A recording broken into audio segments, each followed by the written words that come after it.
continuación, vamos a ver algunos aspectos conceptuales de la educación matemática realista. En primer lugar, planteamos la siguiente definición. La educación matemática realista viene a ser una teoría global que va a aportar una serie de herramientas conceptuales sobre la enseñanza y el aprendizaje de la matemática. Esto en forma general. Pero también en la educación matemática realista existe un conjunto de teorías locales específicas para distintos temas relacionados con la enseñanza de la matemática, como puede ser, por ejemplo, el estudio de los números y de la geometría. La educación matemática realista también debe verse como una corriente didáctica que nació en los años 60 como una reacción al enfoque mecanicista de la enseñanza de la aritmética y a la aplicación en las aulas de la llamada matemática moderna o conjuntista. Bueno, a continuación vamos a conocer a Hans Freudenthal. Él fue un matemático y educador alemán que realizó la mayor parte de su trabajo en Holanda. Él se desempeñó como catedrático de matemáticas puras y aplicadas en la Universidad de Utrecht entre 1946 y 1975. Sus principales campos de interés fueron la topología, el álgebra y la didáctica de la matemática. Es necesario que nosotros conozcamos el pensamiento antes de desarrollar su teoría. Y esto lo vamos a ver a través de darles a conocer algunas frases que están en los libros que él produjo.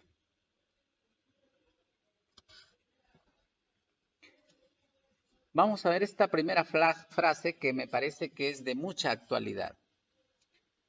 Él dice lo siguiente: hay una cosa que necesitamos decidir urgentemente. Si la imagen de la matemática es para una élite o para todos. Miren, esto es muy importante porque en nuestro país todos los años se dan las Olimpiadas Matemáticas. Y hay algunas personas, algunos profesores de matemática, que hacen apreciaciones en función de los resultados de las Olimpiadas Matemáticas. Y miren, nosotros estamos en la región La Libertad, una región que sabemos pues que tiene bajos resultados en el examen ese. Pero en el año de 2017, nuestra región fue la región que acaparó la mayor cantidad de medallas.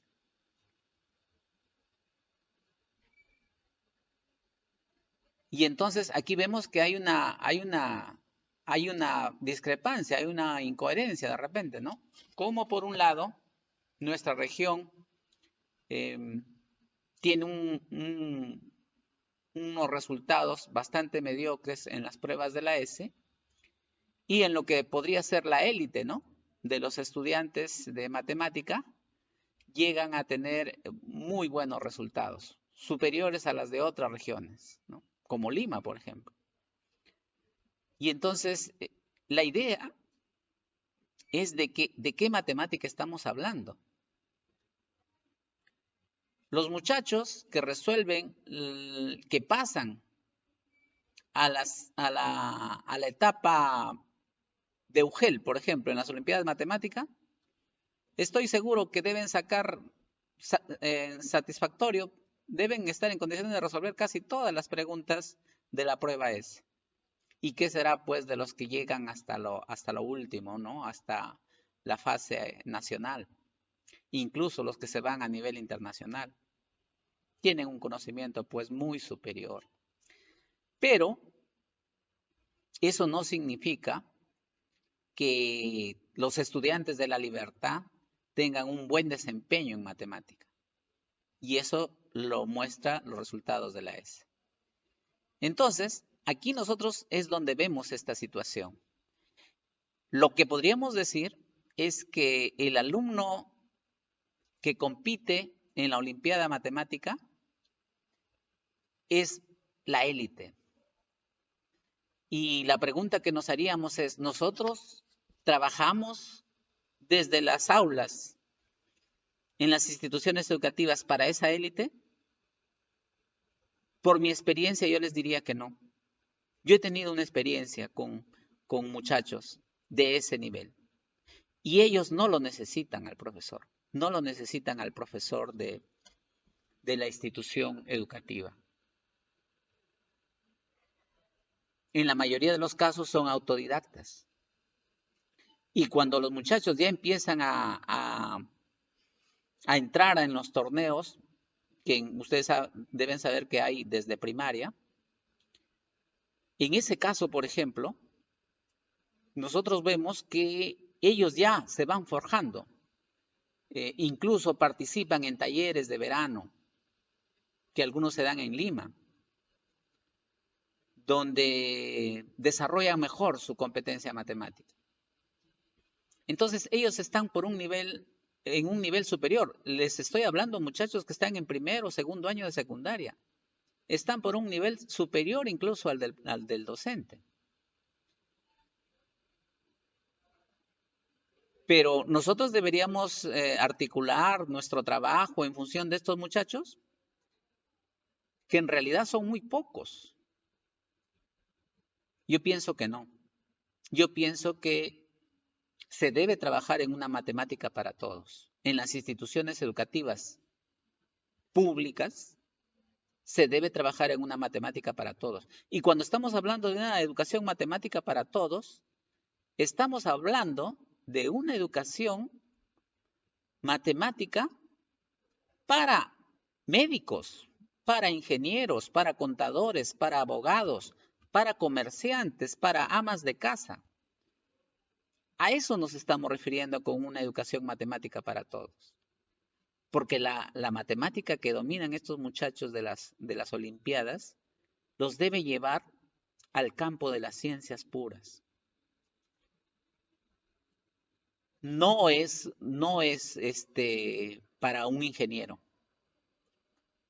no es para un médico, no, es para quien ya se va a dedicar a estudiar física, a estudiar matemática pura. Y entonces nosotros deberíamos darle otro tratamiento para esos muchachos. En primer lugar, identificarlos y luego potenciarlo, potenciar esa capacidad, ese talento natural que tienen para la matemática al máximo. Y qué pena que muchos de estos muchachos se pierdan, muchachos que han podido ganar la medalla de oro en las Olimpiadas Matemáticas y terminen de vendedores ambulantes. Eso es como botar nuestras riquezas, como botarlas a la basura. Miren. Entonces tiene que existir una política nacional para trabajar con estos muchachos talentosos, para potenciarlos y para convertirlos en esa élite que va a promover el desarrollo científico de nuestro país. Entonces, no podemos mezclar ambas situaciones. Muy bien, me parece en este caso Freudenthal al hacer esta pregunta, ¿no? Vamos por la siguiente frase. Él se pregunta, ¿qué es un maestro? Te lo digo, no es alguien que enseña algo, sino alguien que inspira al estudiante a dar lo mejor de sí mismo, para descubrir lo que ya sabe.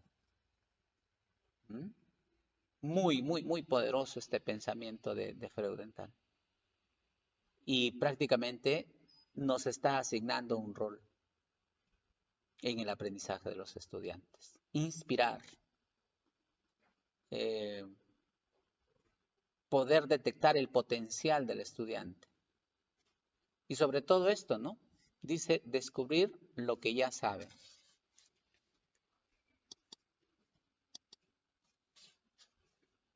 La siguiente frase dice lo siguiente. Dejemos que el objetivo principal, buscar y encontrar un método de instrucción mediante el cual los profesores puedan enseñar menos, pero los alumnos aprenden más. ¿Mm?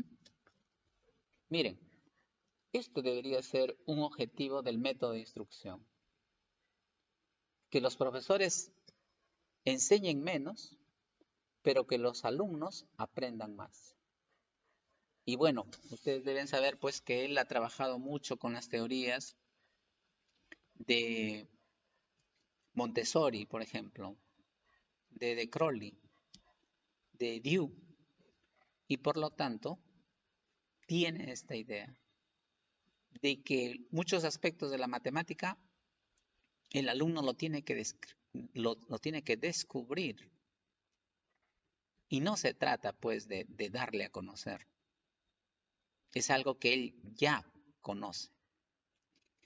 Bueno, a este respecto podríamos decirte que este pensamiento es muy cierto, pero para cierto nivel, no para lo que podría ser una enseñanza superior de la matemática, ¿no?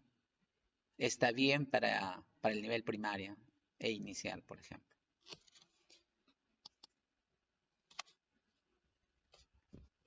Este otro planteamiento nos dice lo siguiente.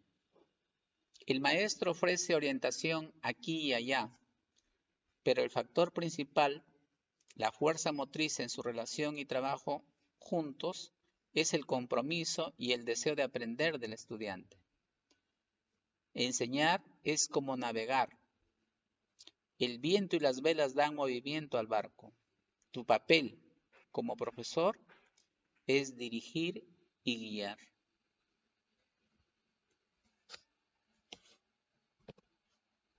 Entonces, la idea que nos plantea una y otra vez Freudenthal es que nosotros estamos fundamentalmente para orientar y que lo fundamental es el deseo de aprender del estudiante. Y a veces nosotros pareciera que no centramos esto, ¿no? Aquellos que inciden mucho en la parte metodológica, en la parte didáctica, se basan mucho en la forma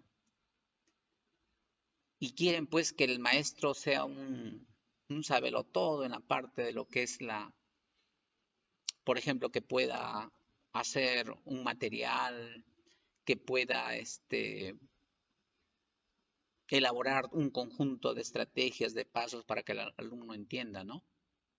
Pero aquí Freudenthal nos dice que, miren, lo fundamental es que el alumno tenga deseos de aprender. ¿Mm?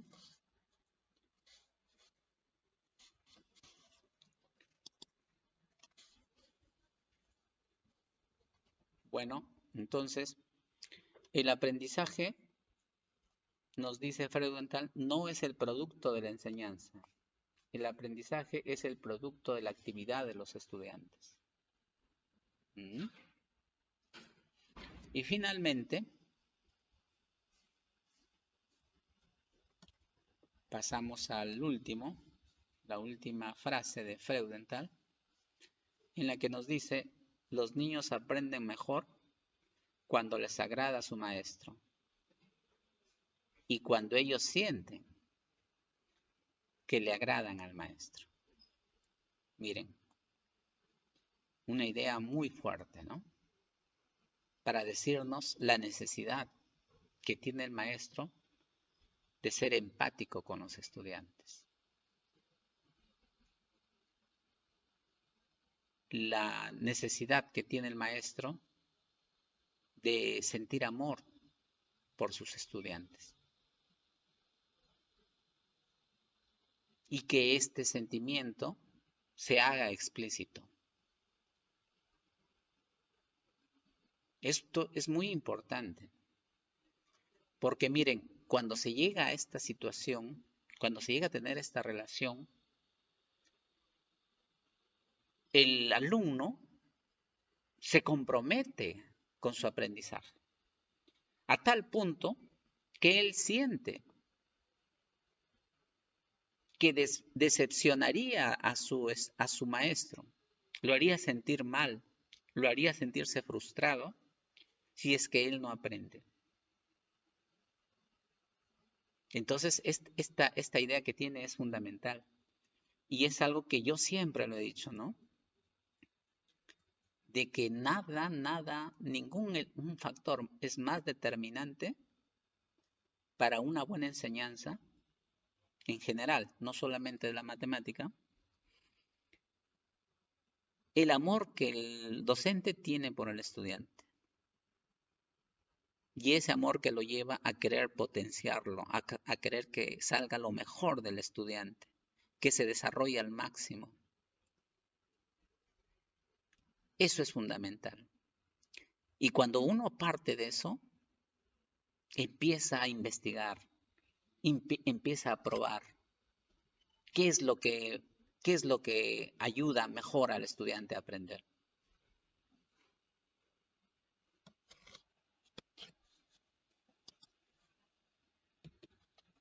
Bien, hay una categoría que utiliza Freudenthal que es muy importante porque prácticamente es la base de su planteamiento. Esta es matematizar. ¿Qué viene a ser matematizar? Vamos primero a presentarles la idea que él nos da de matematizar. Nos dice que matematizar es organizar la realidad con medios matemáticos, incluida la matemática misma. Bueno, esto suena un poquito abstracto, ¿no? Organizar la realidad con medios matemáticos. Una situación cualquiera. Por ejemplo, la exploración de mi cuerpo, ¿no? Imagínense que están ustedes en una clase en el nivel inicial y bueno, quieren saber sus extremidades y todo esto, ¿no? Y empezamos pues a matematizar. Vemos que hay pares de elementos que aparentemente pues tienen la misma medida, ¿no? Como pueden ser nuestras extremidades. Nuestras manos tienen la misma medida. Si juntan los niños las manos, ¿no? Las ponen una frente a la otra, se van a dar cuenta. Si las pegan las palmas de las manos, se van a dar cuenta que ahí está la igualdad. Y también las otras extremidades que tienen que ver con las piernas, ¿no? Si el alumno compara la medida de los brazos con las de las piernas, se va a dar cuenta que no son iguales. ¿Mm? ¿Qué pasaría si las piernas tuvieran la misma medida que los brazos? ¿Mm? Hay algunos ejercicios que nos permiten ver de que debido a la proporcionalidad nunca podríamos hacer, ¿no? Porque respetan las medidas de nuestras extremidades, respetan la proporcionalidad. Entonces, a esto se refiere Freudenthal, ¿no? Pero vamos a presentarles una definición un poquito más acabada, en la que nos dice que matematizar es organizar y estructurar la información que aparece en un problema, identificar los aspectos matemáticos relevantes, descubrir regularidades, relaciones y estructuras. Bien, entonces nosotros nos preguntamos, ¿cómo es que se lleva a cabo la matematización? ¿Mm? ¿Qué debemos hacer para matematizar una determinada situación o un problema? Bueno, acá tenemos algunos aspectos que tenemos que hacer, ¿no? Con los estudiantes. Por ejemplo, reconocer las características esenciales del fenómeno que nosotros estamos trabajando.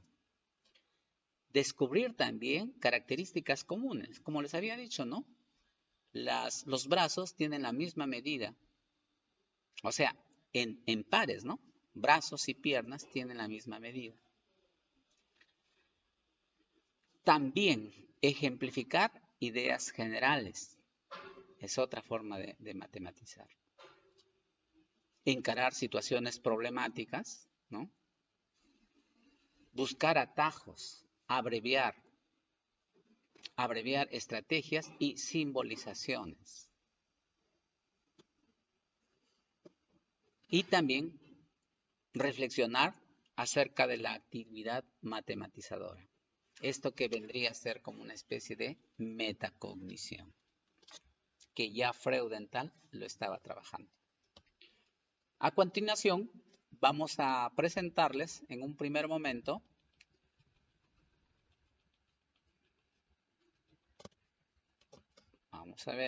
vamos a presentarles lo que vienen a ser los principios de la educación matemática realista.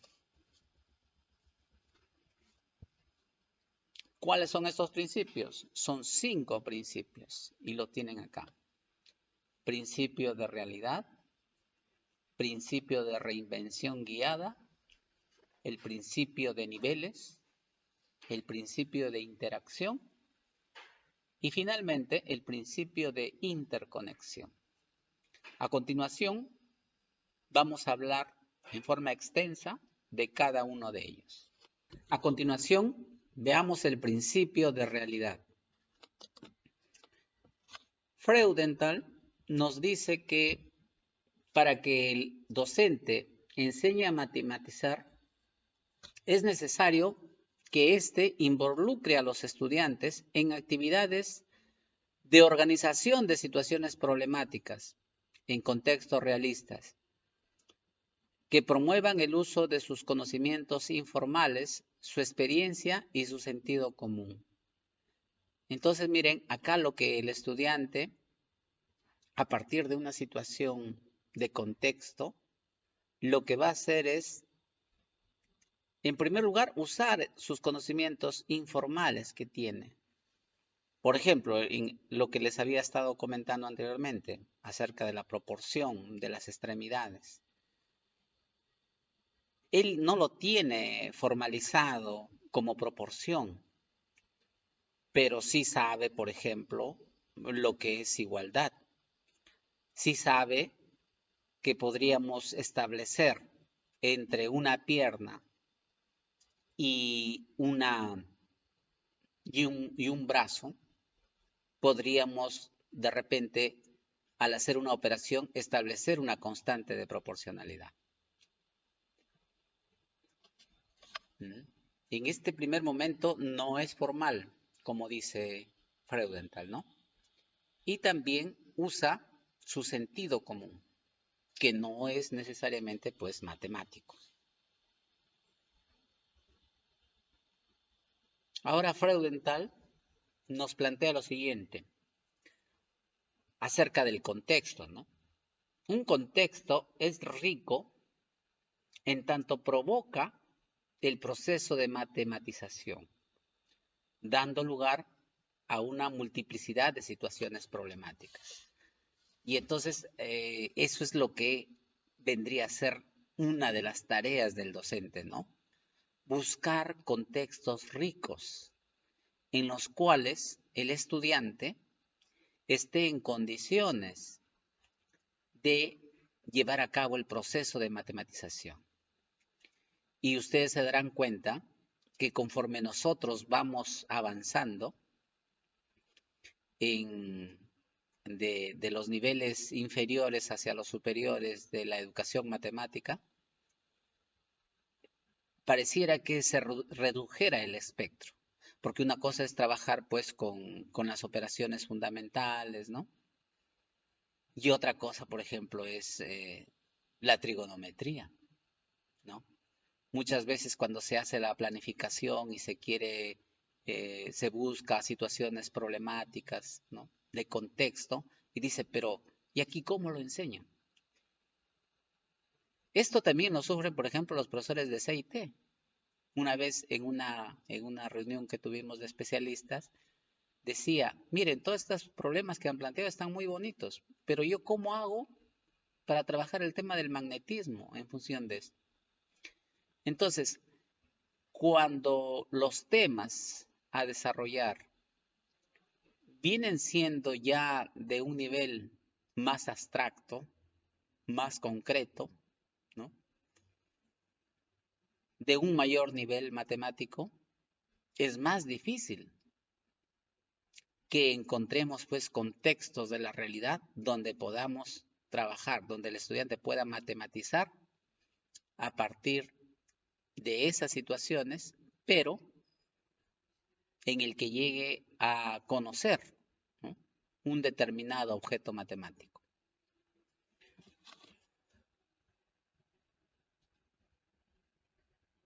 Bueno, Freudenthal también nos hace aquí una atingencia que es muy importante, ¿no? Nos dice lo siguiente: cabe subrayar que el término realista no se limita a lo estrictamente real. Miren, ¿eh?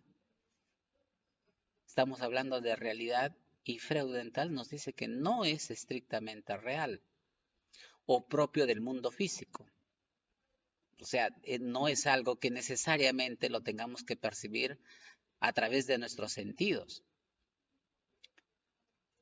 Nos dice Freudenthal, sino a todo aquello que es imaginable, ¿ya?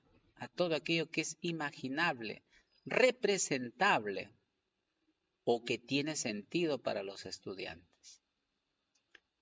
Entonces esto es muy importante, miren, porque cuando nosotros nos dicen, bueno, tienes que aplicar problemas de la realidad y pensamos que necesariamente tienen que ser reales, tienen que estar relacionados con que el alumno lo pueda percibir mediante alguno de sus 5 sentidos. Y aquí Freudenthal nos dice que no necesariamente.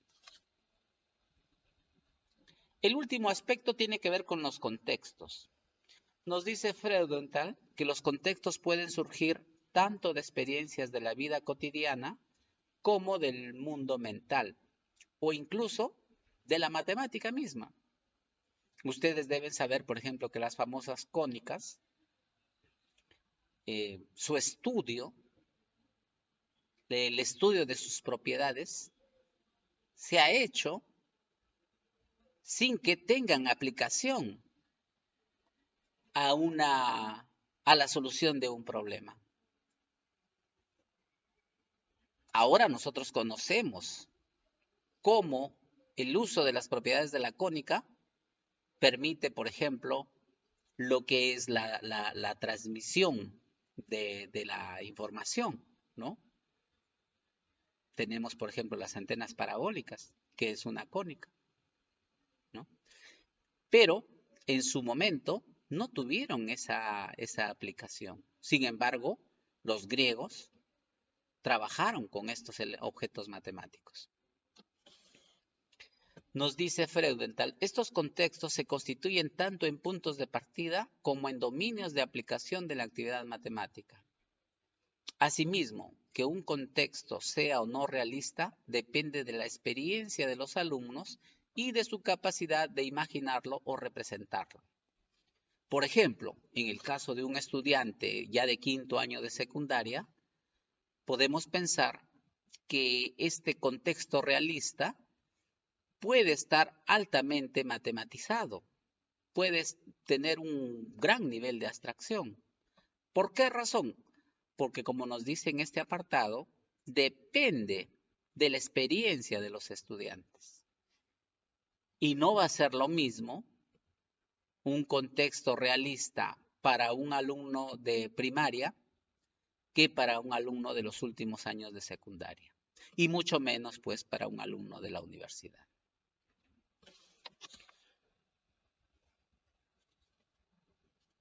Ahora veremos el principio de reinvención guiada. Freudenthal nos dice que la enseñanza de la matemática debe darse bajo la forma de reinvención guiada de ideas. Reinvención. ¿Mm? Y Esto implica que los procesos similares, el alumno debe llevar procesos similares a los que realizan los matemáticos, porque la forma como nosotros presentamos los objetos matemáticos, las propiedades de los objetos matemáticos, en la mayoría de los casos no son los mismos a los que han llevado a cabo los matemáticos cuando han creado, cuando han descubierto las propiedades de un determinado objeto matemático. Entonces, lo que nos dice Freudenthal es que nosotros hagamos que nuestros estudiantes lleven a cabo esa reinvención. Entonces, el papel del docente es orientar ese proceso de reinvención. También nos dice que los estudiantes deben involucrarse en forma activa en el proceso de matematización, ¿no? Ellos tienen que expresar, tienen que discutir, tienen que explicar, tienen que justificar, deben establecer comparaciones, acordar o disentir de acuerdo a la situación, cuestionar, reflexionar sobre estas situaciones problemáticas. Entonces, miren, es un papel activo el que debe desempeñar el estudiante. Y ahora vamos viendo el tema del docente, ¿no? En este principio de reinvención guiada, ¿cuál va a ser el rol del docente? El docente, nos dice, se torna crucial en este escenario, porque el docente va a ser el responsable de diseñar, de anticipar, de apoyar y también de involucrar a los estudiantes en este proceso de reinvención. El docente tiene que elegir los problemas en contexto. Y ustedes, como habíamos visto en el anterior, ¿no? Estos problemas tienen que ser ricos en la medida en que provean al estudiante de la posibilidad de llevar a cabo diferentes actividades de matematización. Debe permitir que el estudiante pueda usar variadas estrategias de solución a los problemas. Y también que el docente va a llevar a cabo un trabajo de guía, de organizador de las situaciones de interacción, de tal modo que se pueda aprovechar las contribuciones de cada uno de sus estudiantes. La idea es que cada uno de ellos puedan progresar en sus conocimientos matemáticos en función de los objetivos que se ha planteado el docente. Finalmente, nos dice Freudenthal que la mediación va a demandar al docente el desarrollo de habilidades de anticipación, observación y autoobservación y reflexión acerca de los aprendizajes de los estudiantes y también de su propia actividad como mediador. Ahora vamos a ver el principio de los niveles. Freudenthal sostiene que las estrategias informales que utiliza el alumno, como son la observación, la prueba y error, las analogías, deben avanzar a niveles de mayor formalización en un proceso que él le llama matematización progresiva. Entonces, hay dos tipos de matematización. Uno es el nivel horizontal, en donde el estudiante va a organizar, va a resolver una situación en contexto, haciendo uso de las herramientas matemáticas de las que él dispone. En este caso hablamos de intuición, estamos hablando de sentido común, de experiencias previas, de una observación. Y luego tenemos las estrategias, la matematización vertical. En este caso, el estudiante va a hacer reorganizaciones, operaciones dentro de la matemática misma. Cuando, por ejemplo, el alumno elabora esquemas para entender mejor alguna propiedad o algún procedimiento. Por ejemplo, ustedes habrán visto que existe un esquema para trabajar una regla de 3 simple cuando es directa y cuando es inversa, ¿no? También la simbolización, la generalización y la demostración son parte de estos procesos de la matematización vertical. Ahora vamos a pasar a ver lo que son los niveles de matematización. Entonces, en los niveles de matematización tenemos el primero, que es el situacional. En este caso, en este primer nivel es donde el alumno hace uso de la matematización horizontal. Entonces, el estudiante aquí hace uso de conocimientos informales, sus experiencias previas, el sentido común y también el tratar de interpretar y organizar matemáticamente la situación. Este sería un primer nivel. Luego, necesariamente, él tiene que pasar a otros niveles, ¿no? En los cuales, por ejemplo, el siguiente es el de la matematización referencial. Acá se inicia lo que Freudenthal le llama la matematización vertical. Entonces, en este nivel referencial, el estudiante ya va a estar en condiciones de representar modelos, descripciones, procedimientos que son personales. También conceptos que le permiten a él esquematizar un problema. Luego pasamos al nivel general. En este nivel general se continúa con la matematización vertical. Aquí prima la exploración. El alumno reflexiona, generaliza de lo que ha producido en el nivel referencial. Fundamentalmente en este nivel el alumno está tratando de reflexionar sobre los conceptos, sobre los procedimientos, sobre los modelos y estrategias que han utilizado. La idea es que se tiene como objetivo en este nivel llegar a generalizarlos, ¿no?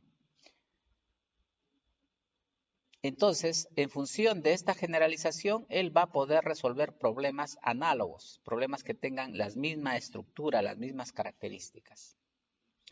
Y finalmente está el nivel formal. En el nivel formal, el trabajo se va a focalizar en el uso comprensivo de los conceptos, procedimientos, estándares y lo que son las notaciones convencionales, que ya vienen a ser propios de la matemática que nosotros conocemos, ¿no? Entonces, esto también, por ejemplo, es un proceso de la matematización vertical. Principio de interconexión. La palabra interconexión nos llama a pensar de que estamos hablando de que la matemática se va a relacionar con otras áreas, ¿no? Entonces, vamos a ver lo que nos dice Freudenthal. Nos habla de uso de contextos ricos. El profesor tiene que buscar, tiene que investigar, tiene que proponer estos contextos ricos, donde se integran distintos ejes de la matemática. La idea es evitar el uso aislado de los temas y promover al mismo tiempo el uso de un amplio y variado rango de comprensiones y herramientas matemáticas. Esta interconexión tiene que producirse lo más pronto posible, nos dice Freudenthal. O sea, no es que tengamos que esperar al final de una sesión, al final de una unidad, al final del año para establecer estas interconexiones. Tenemos que hacerlo desde el inicio. Porque de esta manera vamos a dar mayor coherencia a la enseñanza y también vamos a posibilitar distintos modos de matematizar estas situaciones. Pero fundamental en este momento es que nosotros tengamos en cuenta que debemos respetar la diversidad cultural y cognitiva de nuestros estudiantes. La interrelación entre el cruzamiento de esta disciplina con otras va a tener que ver mucho con la selección de buenos problemas. Y miren, y acá nos plantean algunas características de estos llamados buenos problemas, ¿no? En primer lugar, deben ser accesibles a todos los estudiantes, ofrecer distintos niveles de desafío para que ninguno se sienta pues de que no puede hacer nada en la solución del problema, ¿no? También debe admitir diferentes estrategias de resolución. También, miren, esto es importante. Yo siempre me acuerdo de un problema de PISA que se podía resolver utilizando, por ejemplo, simplemente operaciones aritméticas. En otro caso se podría resolver también utilizando una expresión algebraica y también de forma gráfica, miren. También estos buenos problemas deberían tener esa característica de estimular la creatividad de los estudiantes.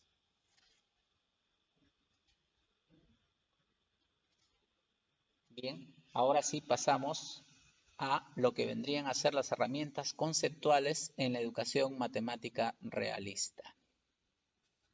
La primera herramienta es partir de contextos y situaciones problemáticas realistas. Antes de entrar a lo que podríamos definir como contexto, es importante que tengamos en cuenta lo que nos dice Freudenthal. Lo que un contexto sea o no realista depende de la experiencia previa de los alumnos y o de su capacidad para imaginarlo o visualizarlo. Por lo tanto, esta connotación de realista no es la misma que maneja la población, ¿no? No es la misma concepción de realismo. Va a estar en función del estudiante, en función de los conocimientos y las experiencias previas que éste posea. Y también la posibilidad que tenga el estudiante de imaginar o visualizar este contexto. Entonces, en función de ello, vamos ahora sí a definir qué vendría a ser un contexto.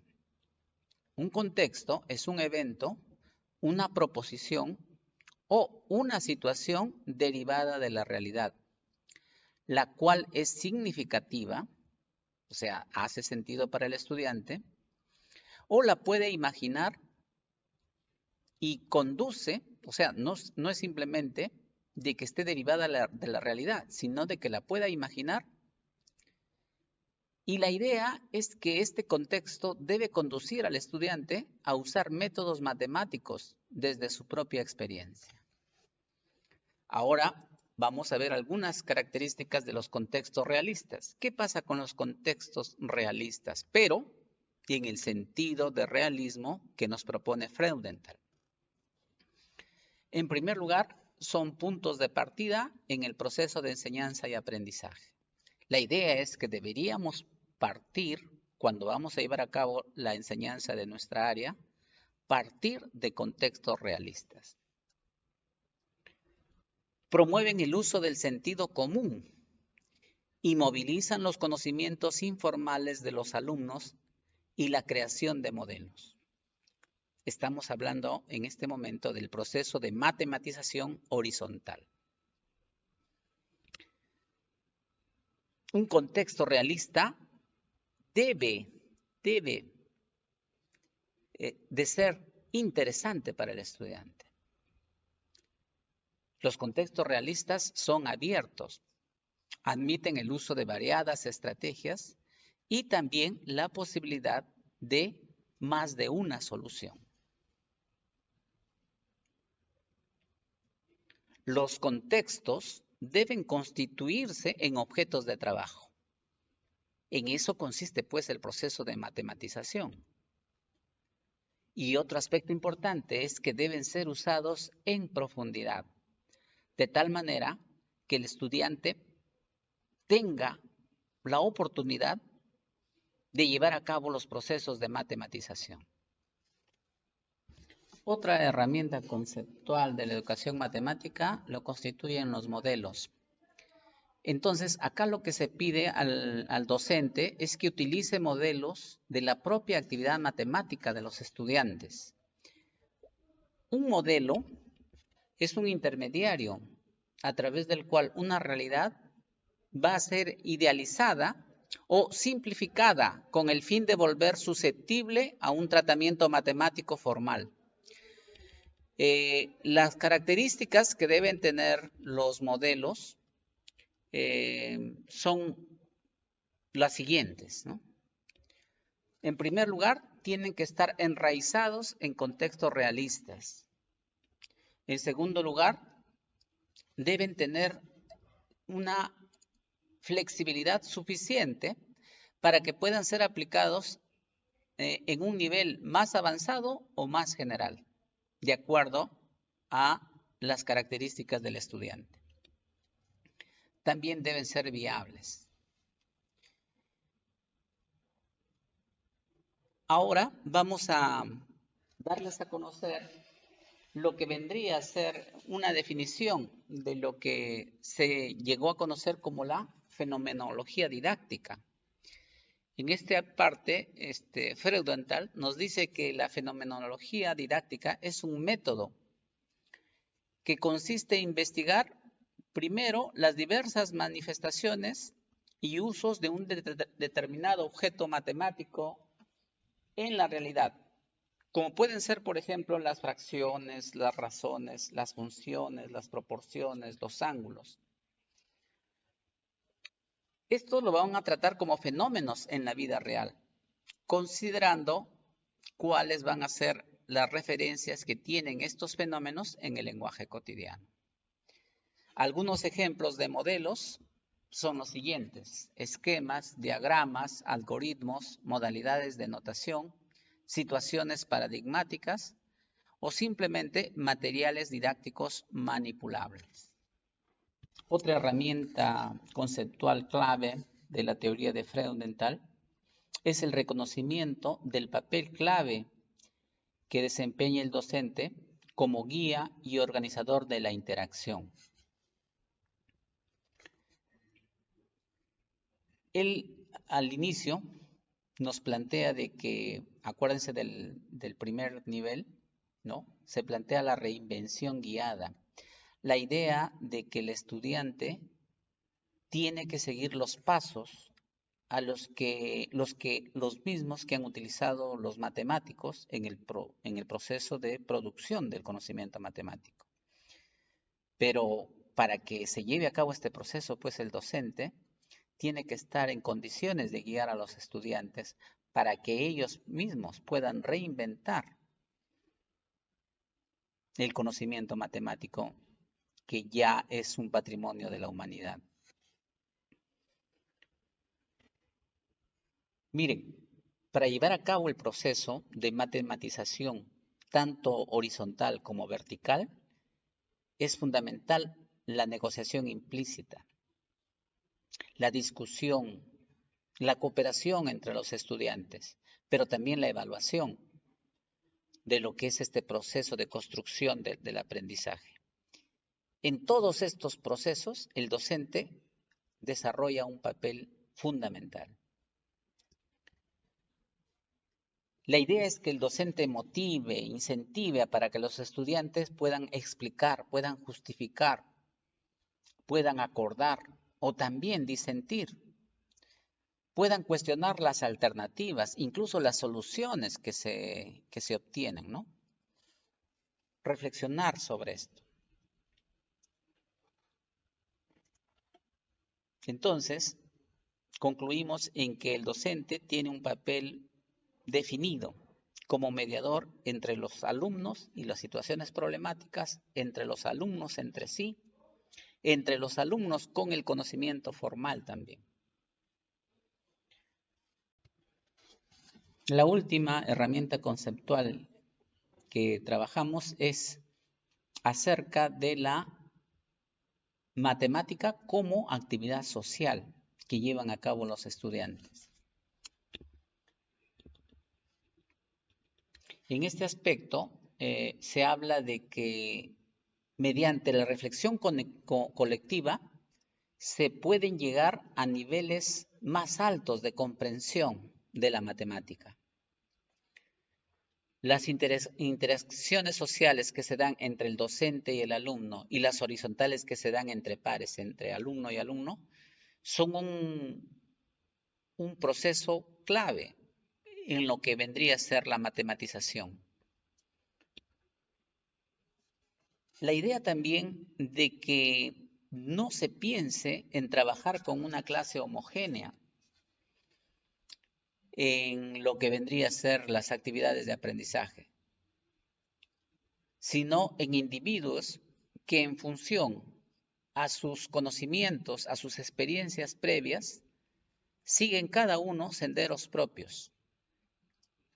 Entonces, no es una buena idea, por ejemplo, que nosotros en el aula hagamos grupos homogéneos en cuanto a sus conocimientos, en cuanto a lo que nosotros le llamamos prerequisitos, ¿no?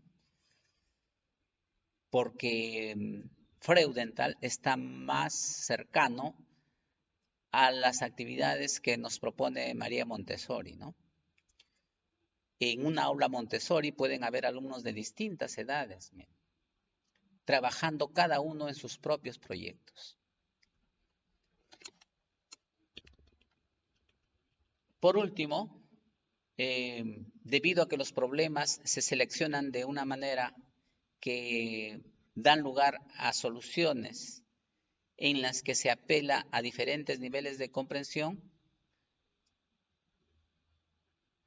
se posibilita que los alumnos puedan trabajar, todos puedan trabajar con esos problemas.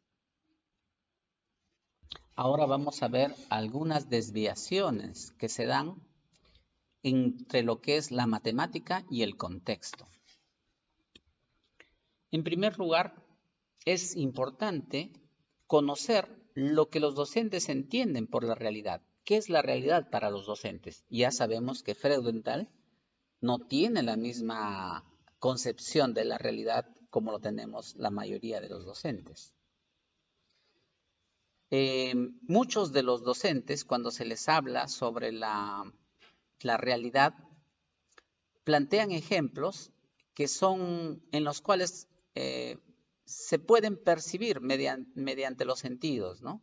El tacto, la vista. A eso los docentes lo asocian con realidad. Por ejemplo, consideran que un contexto es más real que otro en la medida de la cercanía geográfica o cronológica que tiene con el estudiante.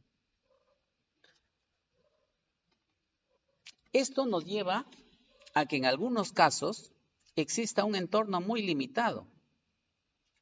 Por ejemplo, si nos vamos a una zona rural, no vamos a encontrar un contexto rico que permita trabajar aspectos importantes de la matemática, sobre todo de la secundaria. Entonces, en esos casos nos enfrentamos a un entorno limitado. Por ejemplo, miren, la cultura maya es un contexto muy rico que permite plantear estrategias, actividades en las cuales se puede llegar a niveles muy elevados de conocimiento matemático. Pero el docente podría decir, bueno, la cultura maya pues está en Centroamérica, ¿no? Y de repente estamos hablando de una realidad que ha sucedido hace varios siglos. Y entonces la idea es no limitarnos por esta concepción de la realidad. Luego tenemos las relaciones entre los objetos matemáticos y el entorno. En primer lugar, lo que vendríamos a hablar aquí es del orden de presentación de las situaciones del contexto. El docente considera que primero tiene que desarrollar la teoría y después llevar a cabo la aplicación. Ya hemos visto que Freudenthal nos dice que deberíamos hacer desde el inicio el trabajo del estudiante con la realidad. La idea que se tiene es que se puede abordar los objetos matemáticos a partir de una percepción deductiva. Pero lo que vamos a tener en cuenta aquí es de que esta forma de encarar la situación no promueve el interés del estudiante. Entonces, lo que se plantea es que se haga una fusión permanente entre la teoría y la práctica. La última desviación tiene que ver con el nivel de profundidad. Y en este caso, por ejemplo, vamos a hablar de estos proyectos que se plantean, en los cuales resulta que en matemática, por ejemplo, el alumno lleva a hacer cosas elementales. Imagínense un alumno que tenga que elaborar un gráfico, que tenga que contar, que tenga que sumar, pero que está en quinto año de secundaria. Y vemos pues de que a lo que nos lleva esto es a una trivialización del contenido matemático. No permite tener un abordaje profundo de lo que son los objetos matemáticos. Entonces, en este caso, se van a establecer conexiones incoherentes y superficiales entre los fenómenos, las propiedades de los objetos matemáticos. Esta forma de trivializar no promueve el interés por la matemática. Y aquí tenemos un ejemplo, ¿no? Donde, por ejemplo, se trata de estudiar las medidas de peso, pero la actividad es la elaboración de una receta. Y entonces, en lugar de que se trabaje de una forma profunda con las medidas de peso, de sus relaciones que existen, la llevamos a una actividad de repente en el tiempo muy pequeña y limitada, que no permite que el docente, que el estudiante pueda tener una mejor aprehensión de este objeto matemático. Veamos las claves para la contextualización de la matemática en el aula. En primer lugar, es importante que el estudiante conozca el objeto matemático. ¿Cuáles han sido los orígenes? ¿Cuáles son las aplicaciones de estos objetos matemáticos? La idea es que se conozca el origen de un determinado tópico matemático, ¿no? Que el alumno pueda entender cuáles son los problemas que lo hicieron surgir. Y también le permite repensar situaciones similares que se podrían estar adaptando a las situaciones de aprendizaje que haya diseñado el docente. Un ejemplo es, en este caso, el origen del número pi, por ejemplo, ¿no? Otro aspecto importante es que el docente conozca a sus estudiantes, cuáles son sus intereses, cuáles son sus necesidades y cuál es el contexto en el que ellos viven. El docente debe preocuparse por establecer lazos comunicacionales y afectivos con sus estudiantes. Debe reconocer cuáles contextos son favorables para vincular la matemática con la vida de los estudiantes. Y finalmente, debe proporcionar un ambiente adecuado en el aula y también fuera de ella para que se pueda dar una interacción entre el docente y el estudiante. Otro aspecto fundamental para llevar a cabo apropiadamente la contextualización es que el docente tenga una capacidad importante en estos días, ¿no? La cual es de buscar información y analizarla. El docente debe estar en condiciones de saber seleccionar la información que realmente es fiable y pertinente para la situación que planifica o diseña. Tiene que tener en cuenta los aspectos conceptuales y el cálculo, por ejemplo, ¿no? Para trabajar el tema del área, tendríamos que tener un concepto de lo que es área y también lo que vendría a ser el procedimiento, las fórmulas para el cálculo del área. Es fundamental el diálogo con los informantes claves, ¿no? Bueno, en muchos de los casos, pues, de repente no estamos hablando de que esta información pueda ser dada, por ejemplo, en un contexto rural, con informantes claves. Se hace más difícil, no decimos que sea imposible, pero se hace más difícil. Finalmente, Freudenthal consideraba que la persona que hacía alguna actividad de forma matemática tenía ciertas características.